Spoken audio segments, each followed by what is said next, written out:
Police brutality के बारे में आपने काफ़ी केसेस सुने होंगे और हो सकता है नए भी सुने हों, क्योंकि एक ऐसा टॉपिक है जिसको सब लोग इग्नोर करते हैं, चाहे वो पुलिस खुद हो, चाहे वो सेलिब्रिटी हो, चाहे वो पॉलिटिशियन हो।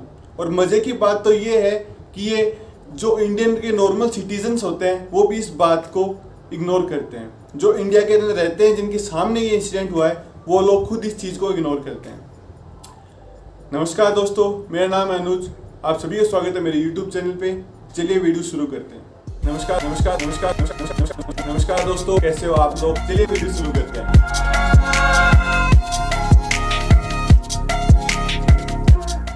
दोस्तों, जयराम और फिनिक्स ये दो बाप बेटे थे जिनकी हत्या हो गई पुलिस कस्टडी के अंदर। और इनके बारे में अगर आपने नहीं सुना है तो सुचित्रा करके एक सॉन्ग राइटर हैं, एक सिंगर हैं, जो कि एक रेडियो के अंदर काम करती हैं। उन्हीं की जुबानी से आप ये बात सुनिए, क्योंकि उन्होंने ये सारा केस लाइमलाइट में लाया था।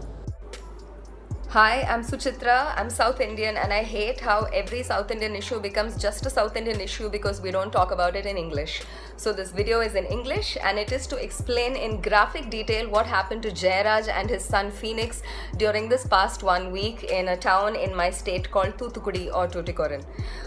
This treatment cannot be meted out even to serial killers, and these two gentlemen were completely innocent, and this is what the police did to them.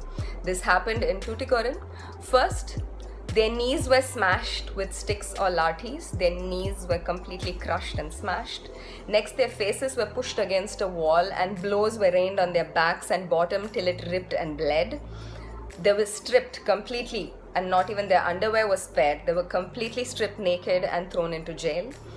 The gates were locked, but we know for a fact that this is what happened behind the gates.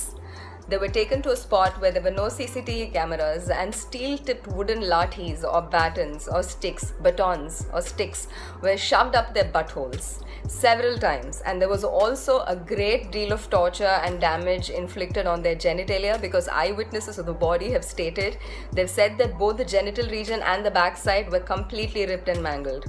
Their chest hair was ripped out in tufts.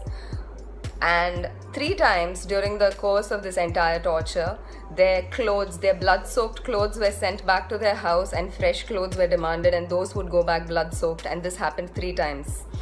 After a phony trial with a magistrate, this was arranged by the police, the two were taken back into custody, and 2 days later they've been pronounced dead due to heart failure and fever.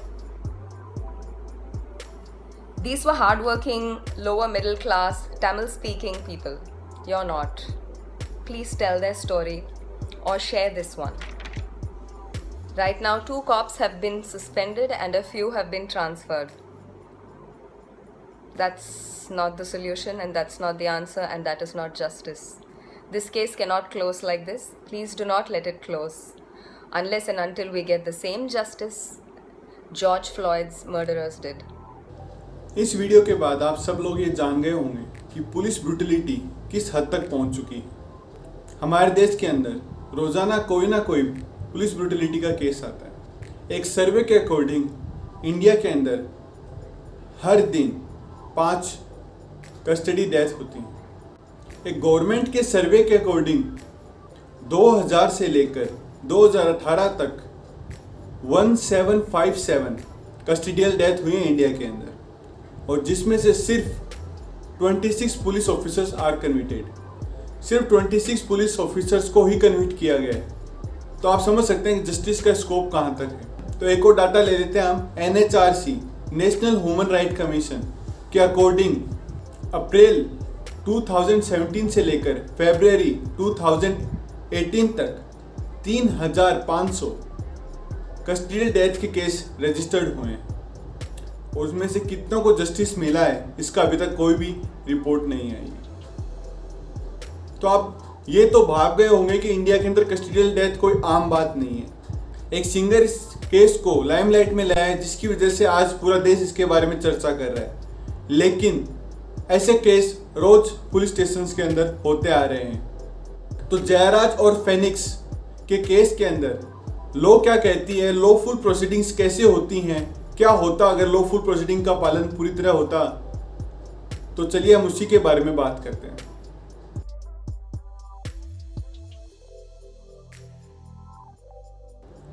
Jayraj और Phoenix के अंदर सबसे पहले तो article 21 को ही नहीं माना गया। Article 21 of constitution says that a person can not be deprived of his life and personal liberty except according to the procedure made by law.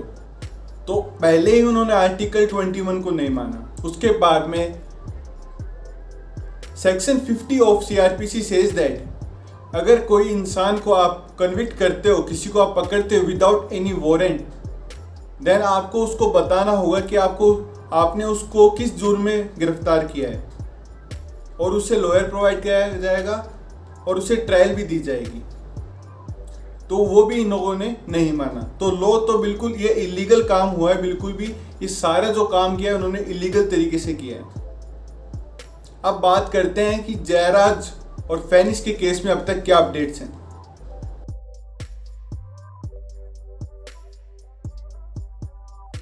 Jayraj और फेनिक्स की डेथ 22 जून को हुई थी, लेकिन रिपोर्ट्स के अनुसार जब वो लोग ब्रूटली उनको मारा जा रहा था तब वो लोग बेहोश हो गए थे और उनको नज़दीकी हॉस्पिटल में ले जाया गया, जहां पर डॉक्टर को फोर्स किया गया पुलिस द्वारा कि उनको फिट करार कर दिया जाए, कि बता दिया जाए कि जयराज और फेनिक्स एकदम फिट हैं।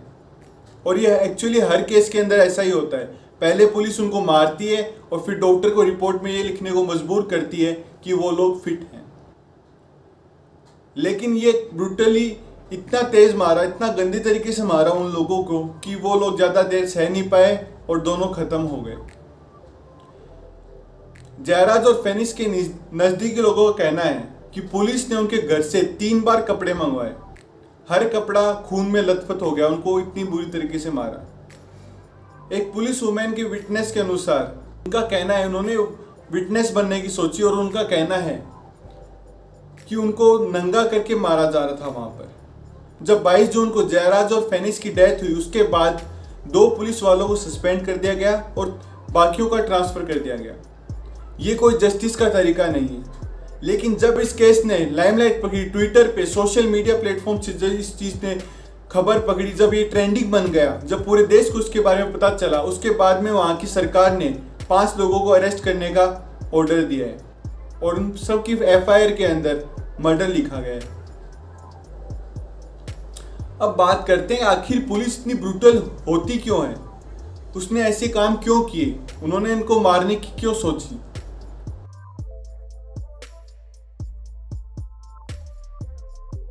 मैंने कई न्यूज़ सोर्स से पता भी लगाया इस चीज़ के बारे में और मैंने खुद रिसर्च की है और मेरा ओपिनियन ये है कि पुलिस का ऐसा ब्रूटल तरीके से उन लोगों को मारना कि पीछे कुछ कारण ऐसे हैं। जैसे पहला कारण पुलिस फोर्स का कम होना। ये पहले भी बात बहुत बार न्यूज़ में आ चुकी है कि ऑफिसर्स के ऊपर बहुत ही ज़्यादा वर्क फोर्स होता है, उनको बहुत सारा काम करना पड़ता है। तो सबसे बड़ी चीज़ तो ये हो सकती है कि वहाँ पे पुलिस को मोर अपॉइंट किया जाए, मतलब उनकी भर्ती निकाली जाए और उनको ज़्यादा से ज़्यादा वहाँ पे अपॉइंट किया जाए। और जो पुलिस ऑफिसर्स के ऊपर जो स्ट्रेस होता है, पॉलिटिकली हो चाहे वो सोशली हो, वो थोड़ा कम हो, जिसकी वजह से वो अपने स्ट्रेस फ्री रहे और ऐसी हरकत ना करें और जो भी काम करें उससे पहले सोचे समझे। और दूसरी बात यह है कि हमारे अंदर जस्टिस बहुत ही ज़्यादा डिलेड होती है। देश के अंदर एक सर्वे के अनुसार 2.2 करोड़ हर साल केसेस पेंडिंग होते हैं और ये फ्रेश केसेस की बात कर रहा हूँ। जस्टिस मिलने में कम से कम 2 से 3 साल लग जाते हैं और इस वजह से पुलिस फोर्स के ऊपर काफ़ी ज़्यादा बर्डन होता है और वो लोग खुद ही जस्टिस करने की सोचते हैं और ऐसी हरकत कर बैठते हैं। तो पुलिस ऑफिसर ऐसी हरकत ना करे, उसके लिए हमें इन मापदंडों को अपनाना होगा। पहली बात तो हमारा जुडिशियल सिस्टम को स्ट्रॉन्ग करना होगा ताकि वो जल्द से जल्द क्रिमिनल केसेस होते हैं उनको जल्द से जल्द उनकी सुनवाई करे और उनको जस्टिस दिलाए और उनके फैसले सुनाए। दूसरी बात, पुलिस मैन की हमेशा ट्रेनिंग होनी चाहिए, उनको हमेशा प्रॉपर ट्रेनिंग मिलनी चाहिए।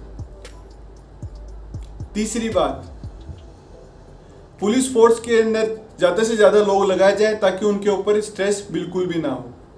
और दोस्तों, अब सवाल उठता है कि जुडिशियल सिस्टम ने अभी तक ऐसा कोई क्यों कदम नहीं उठाया, जब उसको पता है कि इतने सारे केसेस आ रहे हैं उसके सामने कस्टोडियल डेथ के, तो उन्होंने ऐसा कोई फैसला क्यों नहीं किया और कैसा उन्होंने स्ट्रिक्ट कदम क्यों नहीं उठाया, तो इसके बारे में बात करते हैं।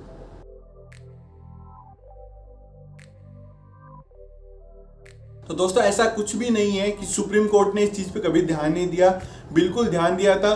2006 के अंदर Prakash Singh versus union of India के अंदर एक हिस्टोरिक फैसला दिया गया, जिसके अंदर सुप्रीम कोर्ट ने ये कहा कि हर स्टेट के अंदर पीसीए यानी पुलिस कंप्लेंट अथॉरिटी बनाई जाए, ताकि अगर ऐसी कोई प्रॉब्लम फेस करता है कोई सिटीजन वहाँ पे कस्टडियल, मतलब उसके साथ कोई भी ऐसी हरकत होती है जिसके अंदर पुलिस उसके साथ मारपीट करती है जो कि इलीगल है, या फिर पुलिस कोई भी काम करती है जो कि इलीगल है, तो उसके खिलाफ केस वो दर्ज करा सके।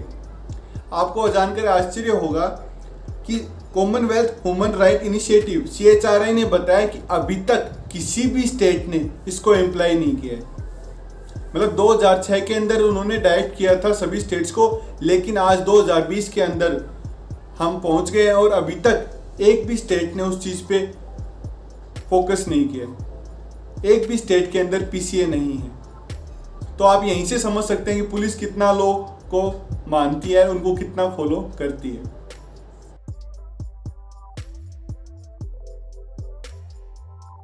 तो दोस्तों हम क्या कर सकते हैं, हम एक्चुअली ऐसे ही पुलिस ब्रूटलिटी के खिलाफ आवाज़ उठा सकते हैं। आज सोशल मीडिया हमारे लिए बहुत अच्छा जरिया है कि हम जो भी ऐसी हरकतें होती हैं उसका हम सोशल मीडिया द्वारा उसके खिलाफ आवाज़ उठाएं, ताकि वो चीज़ ज़्यादा से ज़्यादा लोगों के फोकस में आए और जल्द से जल्द उन लोगों को न्याय मिले। तो दोस्तों ये थी आज की वीडियो। आपको वीडियो कैसी लगी बिल्कुल आप कमेंट सेक्शन में बता सकते हैं। वीडियो को लाइक करें, शेयर करें, और मैंने रिसेंट जो वीडियोस हैं उनकी प्लेलिस्ट बना के डिस्क्रिप्शन में डाल दी है, तो प्लीज़ आप जाकर उनको डिस्क्रिप्शन को चेक कीजिए और आप मनपसंद वीडियोस देखिए। आपको जो भी अच्छे लगे वो वीडियोस देखते जाएं। दोस्तों मैं मेहनत करके बहुत ही ज़्यादा रिसर्च करके वीडियोस बनाता हूं, तो आपसे भी बदले में थोड़ा सा मेहनत चाहता हूं कि आप सब्सक्राइब बटन को दबाइए और बेल आइकन को जरूर दबा दें, ताकि आपको जब भी मैं कोई वीडियो अपलोड करूं तो आपको तुरंत उसके बाद नोटिफिकेशन आ जाए। तो प्लीज़ दोस्तों प्लीज़ सब्सक्राइब कर लेना चैनल को। अब मिलता हूं आपको अगले हफ्ते। धन्यवाद।